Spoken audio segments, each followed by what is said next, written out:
उधर जब चाहत को अभिनव के ऊपर शक हो रहा था, तब इधर अभिनव भी अकरम के कैबिन में पहुंच चुका था। जैसे ही अभिनव अंदर आया, तो अकरम ने उसकी तरफ अपना कार्ड बढ़ाया और बोला, ये लो, मजे से लंच करना। थैंक यू, अभिनव ने मुस्कुराते हुए कहा और अकरम के कैबिन से बाहर निकल गया। वो नीचे आया और उसकी आंखें चाहत को ढूंढने लगी। उसने देखा कि चाहत होटल के बाहर साइड में खड़ी थी। अभिनव उसके पास पहुंचा तो चाहत उसे ऊपर से नीचे तक देखने लगी। अभिनव ने उससे कहा, चले। दोनों होटल के अंदर दाखिल हो गए और एक टेबल पर जाकर बैठ गए। अभिनव जानबूझकर चाहत से नजर नहीं मिला रहा था। वहीं चाहत उसे लगातार देखे जा रही थी। क्या हुआ? सब ठीक है? हाँ। अच्छा, वैसे तुम इस ऑफिस में काम करते हो क्या? मुझे लगता है कि हमें कुछ ऑर्डर कर देना चाहिए। मुझे तो बहुत भूख लग रही है। अभिनव ने चाहत के सवाल को टालते हुए कहा। चाहत ने उसे देखा और एक पल के बाद बोली, तुम मुझसे कुछ छुपाने की कोशिश कर रहे हो क्या? क्या? मैं तुमसे क्यों कुछ छुपाने लगा? चाहत इस बात का जवाब देने वाली थी। बात उसकी जुबान पर आ ही गई थी कि इतने में वेटर उन दोनों की बातों के बीच खलल डालने के लिए आ गया। अभिनव और चाहत ने वेटर को ऑर्डर दिया और वेटर वहां से निकल गया।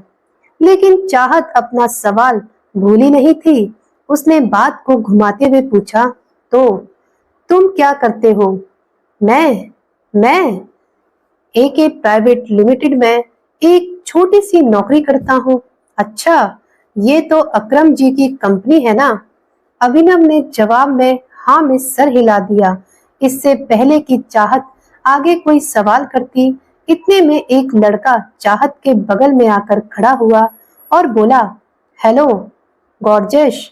चाहत में पलट कर देखा तो पाया कि एक सुंदर सा लड़का फॉर्मल्स पहनकर उसके पास खड़ा था।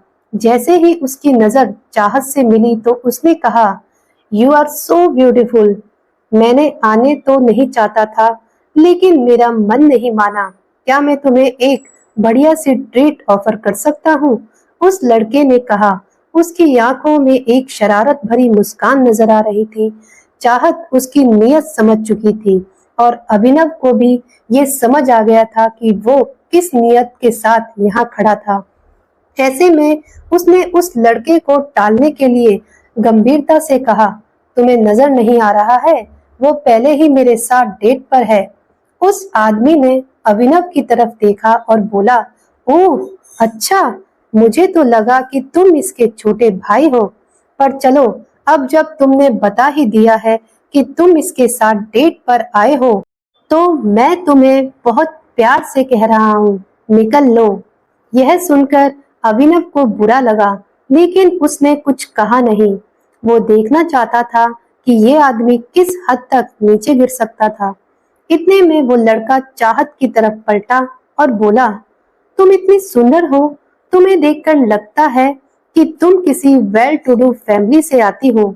डोंट माइंड, लेकिन तुम्हें इस तरह के लड़कों के साथ डेट पर नहीं आना चाहिए। Standard is important, right? तुझसे किसी ने कहा ज्ञान देने को? अभिनव ने बीच में आते हुए कहा। उस लड़के ने अभिनव को घूरते हुए देखा और फिर से चाहत की तरफ देखकर बोला, तुम प्लीज मेरे साथ आओ। ट्रस्ट मी, मैं तुम्हें कोई प्रॉब्लम नहीं होने दूंगा। वैसे भी you don't deserve to be with such down market boys, जिनके बापों ने उन्हें पैदा करके छोड़ दिया हो। साले, अभिनव से इस बार रहा नहीं गया। उस लड़के ने अपनी हद पार कर दी थी। जैसे ही वो अभिनव के बाप पर गया तो इतने में अभिनव अपनी जगह पर खड़ा हुआ और उसने उस लड़के का कॉलर पकड़ लिया। अरे ये क्या कर रहे हो? ये क्या कर रहे हो? छोड़ो उसे। हर कोई अभिनव की इस हरकत को देखकर हैरान हो गया, लेकिन अभिनव को किसी की बातों से फर्क नहीं पड़ रहा था। वो अपने बाप के बारे में एक शब्द भी नहीं सुन सकता था। उसने न सिर्फ उस लड़के को कॉलर से पकड़ा, बल्कि उसे घसीट कर दूर लाया और उसकी नाक पर एक जोरदार मुक्का मार दिया। क्या कहा तूने? मेरे बाप ने मुझे पैदा करके छोड़ दिया। यही सिखाया है तुझे तेरे बाप ने? यही सिखाया है? अभिनव ने ये कहा और उस आदमी को दनादन पीटना शुरू कर दिया। वो लड़का जो अभी तक अभिनव को तेवर दिखा रहा था, अब उसके मुंह से शब्द नहीं निकल रहे थे। उसकी आंखों में डर साफ नजर आ रहा था। उसके मुंह से खून निकल रहा था। उसके कपड़ों पर गिरने लगा था, लेकिन अभिनव का हाथ रुकने का नाम ही नहीं ले रहा था। वो उसे मारता जा रहा था। चाहत भी अभिनव का ये रूप देखकर घबरा गई थी। अरे, उसे मार ही डालोगे क्या? इतने में भीड़ में से कुछ लोगों की आवाजें आई। अभिनव को भी एहसास हुआ कि उसने लड़के को कुछ ज्यादा ही पीट दिया था। ऐसे में उसने हाँफते हुए उसे छोड़ दिया। वो लड़का खड़े रहने लायक भी नहीं बचा था। अभिनव को जब होश आया तो उसने उस लड़के को ऊपर से नीचे तक देखा तो उसे बहुत बुरा लगा। वो ऐसा कुछ करना नहीं चाहता था, लेकिन अगर वो ये नहीं करता तो वो लड़का चाहत को परेशान करता रहता। अभिनव पलटा और चाहत को देखने लगा। चाहत दूर खड़ी होकर मुस्कुरा रही थी। उसकी मुस्कान में अभिनव को एक तरह की शांति नजर आ रही थी। अब उसे डर नहीं लग रहा था। तभी अभिनव के कंधे पर पीछे से एक हाथ आया और उसने अभिनव के कंधे को कसकर पकड़ लिया। अभिनव ने पलटकर देखा तो पाया कि वही लड़का उसे मारने के लिए खड़ा था। पर इससे पहले कि वो अभिनव पर हाथ उठाता, अभिनव ने उसे कोहनी से झटका दिया और वो नीचे गिर गया। हर कोई अभिनव के फोटो खींच रहे थे, उसकी वीडियो बना रहे थे। अभिनव को ये देख अच्छा नहीं लग रहा था। उसे ये सब अजीब लग रहा था। वो यहाँ से निकल जाना चाहता था, पर इससे पहले कि वो निकल पाता, इतने में पीछे से आवाज आई, क्या हो रहा है यहाँ? ये कोई मछली बाजार नहीं है, एक रेप्यूटेड होटल है। ये आवाज और किसी की नहीं बल्कि होटल के मैनेजर की थी। होटल की ऐसी हालत देखकर मैनेजर का दिमाग खराब हो गया था। इससे पहले कि अभिनव उसे अपनी तरफ से कुछ समझा पाता, वो मार खाया हुआ लड़का गिड़गिड़ाते हुए मैनेजर के पास आया और रोते हुए बोला, इस इस आदमी ने देखो मुझे कितना मारा। इसने मेरी नाक तोड़ दी, ये देखो। मैनेजर ने पहले उस आदमी को देखा और उसके बाद अभिनव को देखने लगा। बाकी लोग भी अभिनव को देख रहे थे। इससे पहले कि अभिनव अपनी तरफ से कुछ कह पाता, मैनेजर बोला, तुम्हारी हिम्मत कैसे हुई हमारे वीआईपी कस्टमर के ऊपर हाथ उठाने की? क्योंकि इस आदमी ने हम लोगों को परेशान किया। मैं इसे मुंह नहीं लगाना चाहता था, फिर भी ये मेरे बारे में भला बुरा कह रहा था। इसने मेरे पिता के बारे में उल्टा सीधा कहा था। बस इतनी सी बात पर तुमने इसके साथ इतना कुछ कर दिया। अभी के अभी माफी मांगो इनसे। मैं इससे माफी मांगू? इससे कहो कि ये मुझसे माफी मांगे। साले, चुपचाप माफी मांग। तू जानता नहीं है मैं कौन हूँ।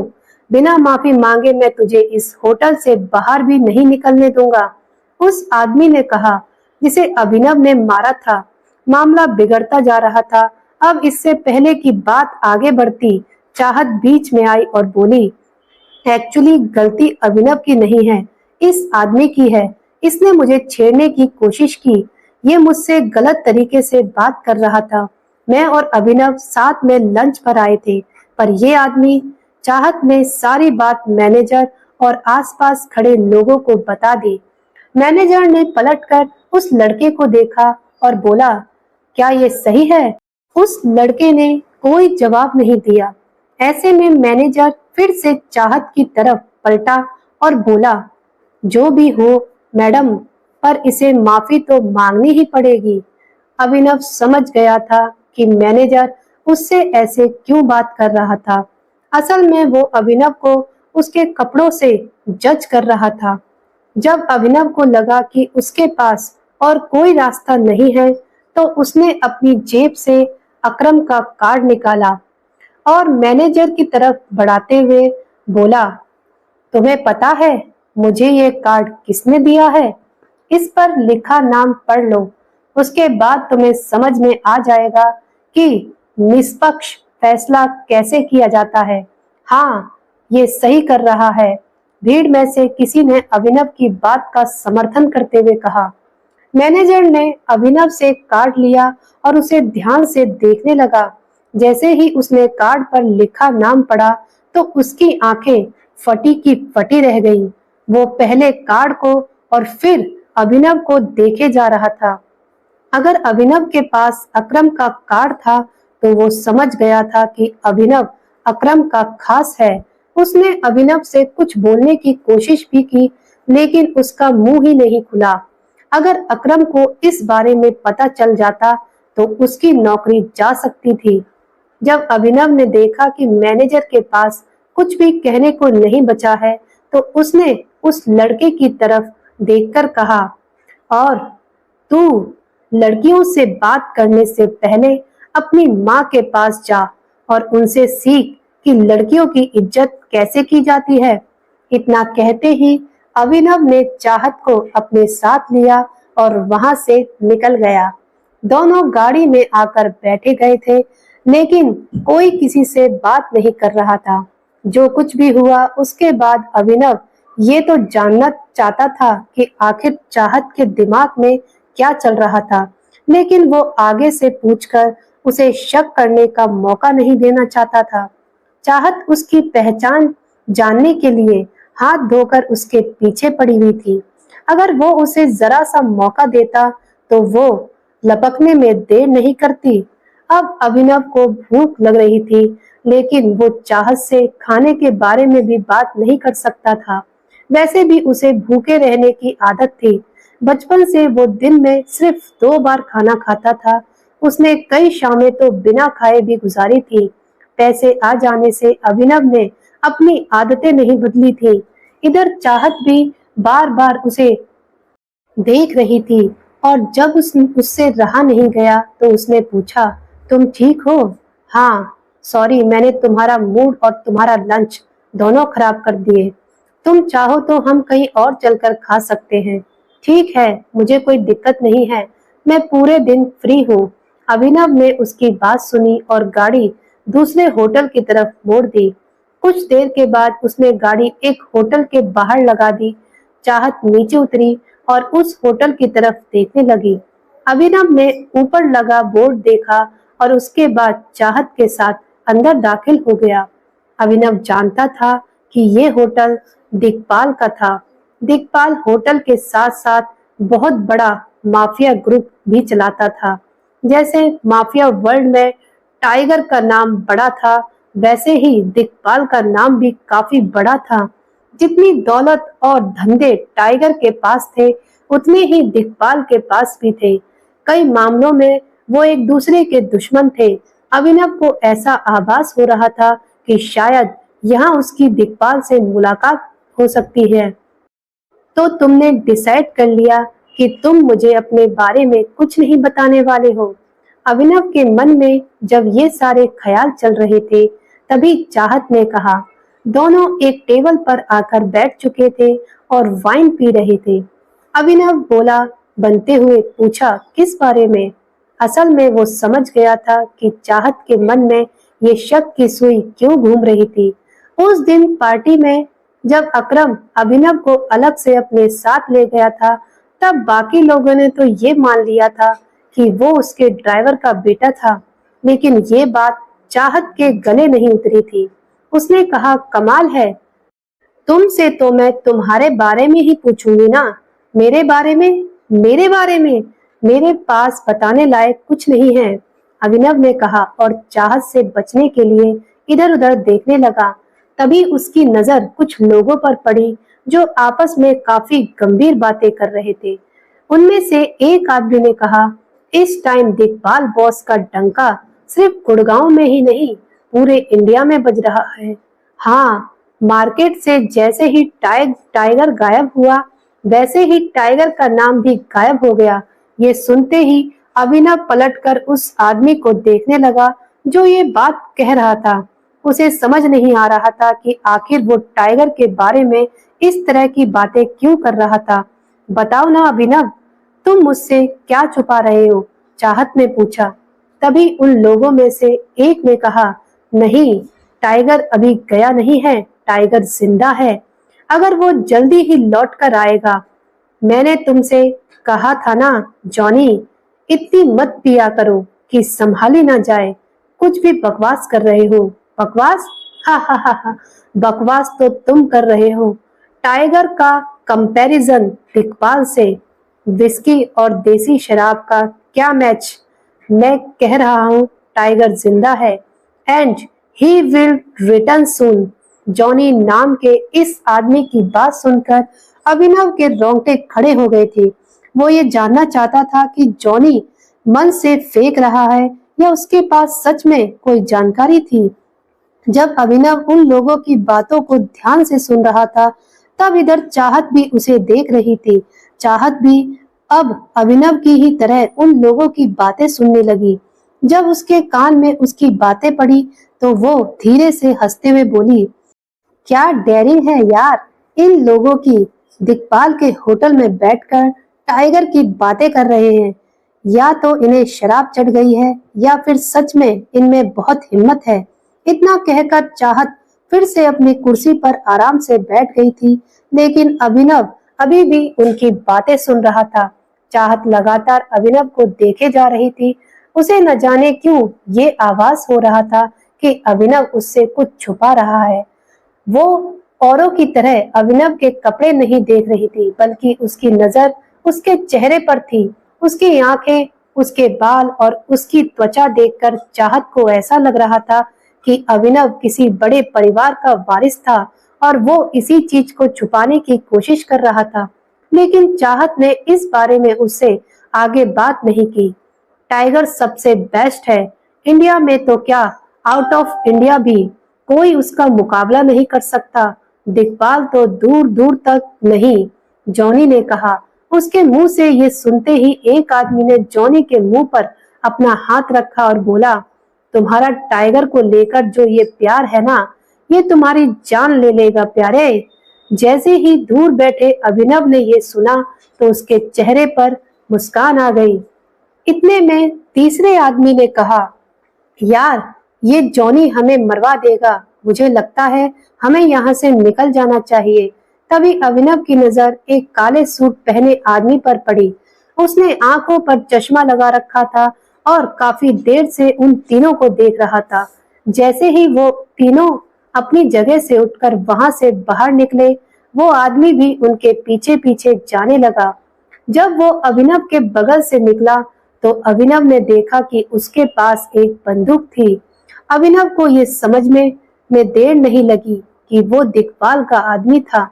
अभिनव को ये भी समझ में आ गया था कि कुछ ही देर में उन तीनों लड़कों के साथ ये आदमी क्या करने वाला था।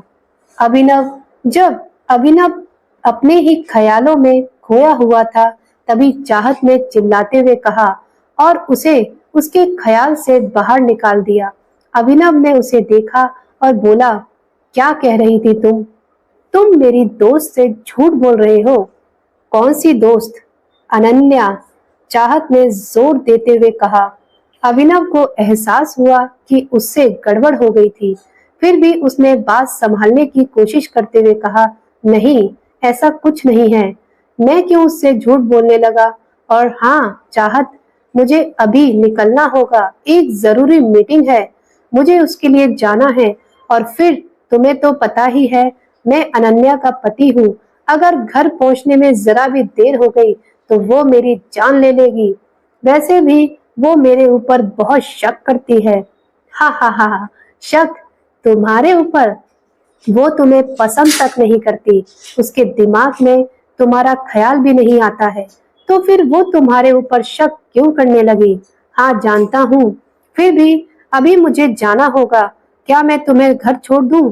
चाहत ने अभिनव के सवाल के जवाब में हाँ में सर हिलाया और फिर थोड़ा हिचकिचाते हुए अपनी जगह से खड़ी होकर बोली, हम फिर कभी मिलेंगे, जल्दी ही। अभिनव ने इस बात का कोई जवाब नहीं दिया और चाहत के साथ होटल से बाहर आ गया।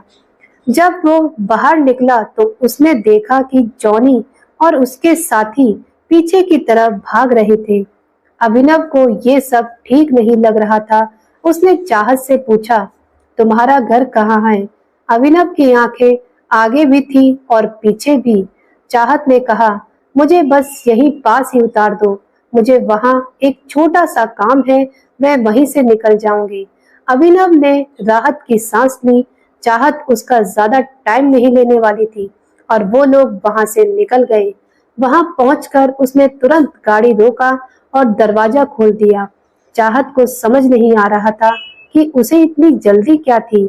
अभिनव ने कहा, मेरे साथ लंच करने के लिए थैंक्स।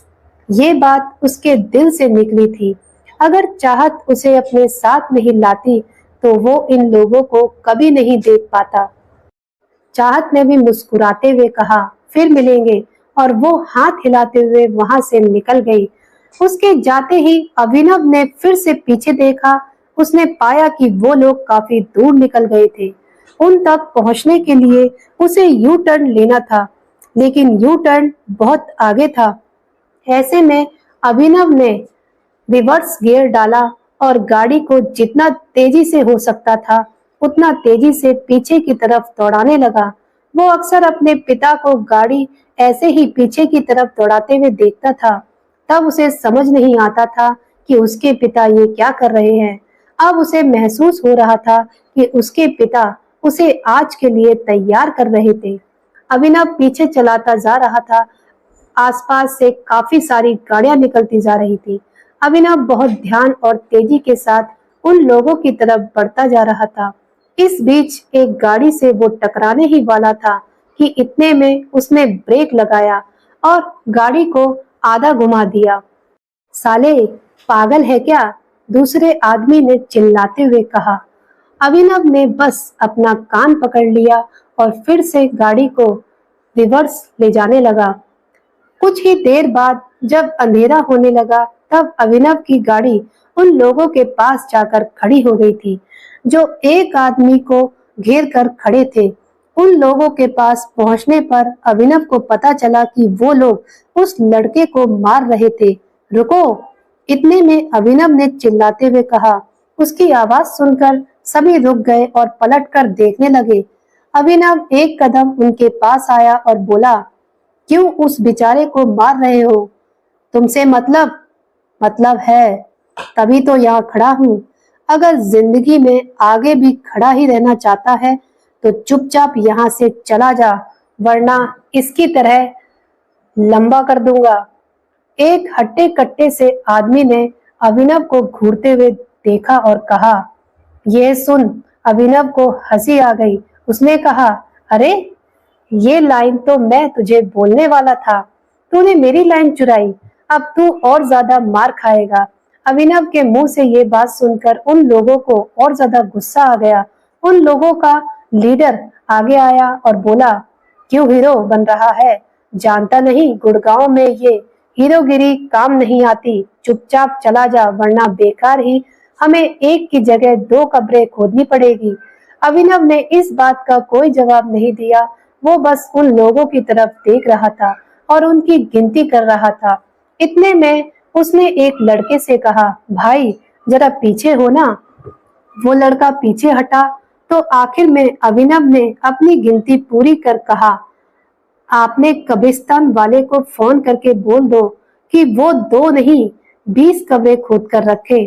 2 लोग 20 मुर्दों को गाड़ने आ रहे हैं। इस बात ने अभिनव के सामने हर एक आदमी के गुस्से को भड़का दिया था। इधर अभिनव भी अपनी मुट्ठी कसकर तैयार हो गया था। एक आदमी दौड़ते हुए अभिनव की तरफ आया और उसने अभिनव पर डंडे से वार करने की कोशिश की, लेकिन अभिनव ने उसका डंडा पकड़ा और उसी के पेट में मार दिया। लड़का नीचे गिर पड़ा था। पकड़ो साले को, लीडर ने चिल्लाते हुए कहा और उसके बाकी आदमी भी एक के बाद एक अभिनव पर टूट पड़े। अभिनव भी उनका मुकाबला करने के लिए पूरी तरह से तैयार था। वो किसी का सिर दीवार से फोड़ रहा था तो किसी के पेट में अपना घुटना मार रहा था। उसने एक आदमी की पसलियों को उसी के डंडे से तोड़ा और फिर एक आदमी की गर्दन को दबोचकर उसे सड़क के उस पार फेंक दिया। देखते ही देखते अभिनव ने समा और समय दोनों बदल दिए थे। वो लड़का जॉनी, जो अभी तक उन लोगों से मार खा रहा था और जिसे लग रहा था कि अब उसके जिंदा बचने की कोई संभावना नहीं है, वो खुद अभिनव का ये रूप देखकर हैरान हो गया था।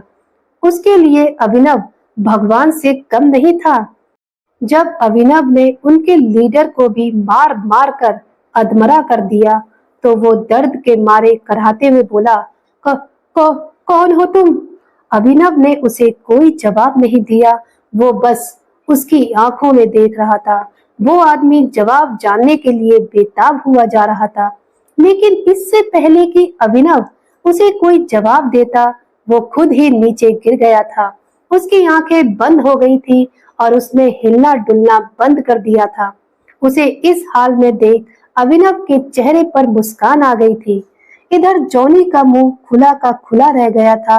उसने अपनी जिंदगी में ऐसा कोई आदमी नहीं देखा था जो एक साथ इतने लोगों को चित्त कर सके। वो धीरे धीरे अभिनव की तरफ आगे बढ़ने लगा। अभिनव ने देखा कि उसके होठों के पास से खून आ रहा था। उसकी आंख के नीचे काला गड्ढा हो गया था। उसके पैर में मोच थी और उसके कपड़े फटे हुए थे। कुल मिलाकर उसकी हालत बहुत खराब थी। अगर अभिनव वक्त रहते वहां नहीं पहुंचता तो वो मर सकता था। उस लड़के ने भी अभिनव के पास आकर पूछा, कौन हो तुम और तुमने हमारी जान क्यों बचाई? जॉनी इस सवाल का जवाब जानने के लिए बेताब था। उसके दोस्त वहीं सड़क पर बेहोशी की हालत में पड़े थे। अभिनव ने उसे एक सेकंड के लिए देखा और बोला, मैं कौन हूँ ये मैं तुम्हें बता दूंगा, लेकिन तुम्हें वादा करना पड़ेगा कि तुम ये किसी को नहीं बताओगे कि मैं कौन हूँ। जॉनी ने अभिनव की इस शर्त पर बिना सोचे हाँ में सिर हिला दिया। अभिनव ने उसकी जान बचाई थी। वो अभिनव के लिए अपने दिल में इतना छोटा सा राज तो रख ही सकता था। अभिनव उसके पास आया और उसे अपना कान पास लाने का इशारा किया। जॉनी अपना कान पास लेकर आया। अभिनव धीरे से उसके कान के पास झुका और बोला, मैं टाइगर हूँ। और इतना कहकर वो 2 कदम पीछे हो गया।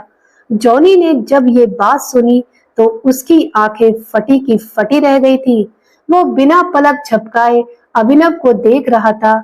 उसे समझ नहीं आ रहा था कि वो जो देख रहा है वो सपना है या हकीकत। अभिनव ने उसे इस बात को सिगरेट रखने के बारे में याद दिलवाया और उसके बाद गाड़ी में बैठकर निकल गया। जॉनी अभी भी बिना पलक झपकाए अभिनव की गाड़ी को जाते हुए देख रहा था। कुछ देर बाद अभिनव हरदेव पाल सिंह के घर आ गया था। इतने सारे लोगों को मारने के बाद अभिनव के हाथ पैरों में बहुत दर्द हो रहा था। उसने गाड़ी पार्क की और एक गहरी सांस लेकर अंदर जाने लगा। वो बहुत धीरे धीरे और ध्यान से अंदर जा रहा था। मुझे तो समझ नहीं आ रहा है अब हमें क्या करना चाहिए। मेरे हिसाब से हमें गौरव से कहना चाहिए कि वो अकरम से इस बारे में बात करे। अब तो वही हमारी मदद कर सकते हैं, राजीव ने कहा। जब अभिनव अंदर आ रहा था तब राजीव, शर्मिला और परिवार के बाकी लोग किसी गंभीर विषय पर चर्चा कर रहे थे। वो सभी काफी चिंता में नजर आ रहे थे।